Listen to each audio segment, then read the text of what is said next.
సంతానం లేని దంపతుల సౌలభ్యం కోసం ఆదిలాబాద్ జిల్లా కేంద్రంలో నూతనంగా సంతాన సాఫల్య కేంద్రం సెంటర్ను ప్రారంభించారు. ఈ కార్యక్రమానికి జిల్లా వైద్యారోగ్య శాఖ అధికారి డాక్టర్ నరేందర్ రాథోడ్ ముఖ్య అతిథిగా హాజరై ఈ కేంద్రాన్ని ప్రారంభించారు. సంతానం లేని వారు ఈ కేంద్రాన్ని సంప్రదించి ట్రీట్మెంట్ తీసుకుంటే ఖచ్చితంగా మంచి ఫలితం ఉంటుందని తెలిపారు. ఇక ఈ అవకాశం కల్పిస్తూ జిల్లా కేంద్రంలో ఈ సెంటర్ను ఏర్పాటు చేయడం పట్ల ఆయన హర్షం వ్యక్తం చేశారు. జిల్లా ప్రజలకు మరిన్ని మెరుగైన సేవలు అందించాలని ఆకాంక్షించారు.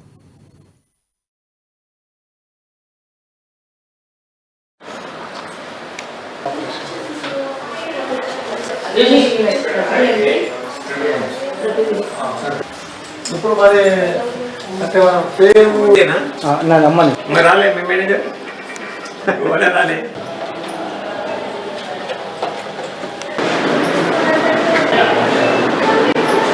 ఆదిలాబాద్ జిల్లాలో శ్రీరామ నర్సింగ్ హోమ్ లో శ్రీరామ టెస్ట్ సెంటర్ ఏర్పాటు ఇనాగ్రేషన్ చేయడం జరుగుతుంది. ఇది ఇందిరా హాస్పిటల్ అనేది భారతదేశంలో ఒక గొప్ప హాస్పిటల్. గత 40 సంవత్సరాల నుంచి వాళ్ళు సంతానం లేని వాళ్ళకి ట్రీట్మెంట్ ఏమో ఐఎఫ్ టెస్ట్ బేబీ సెంటర్లో నిర్వహించడం జరుగుతుంది.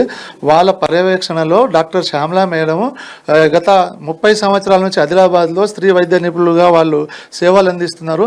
అంతేకాకుండా ఇంకా ఆదిలాబాద్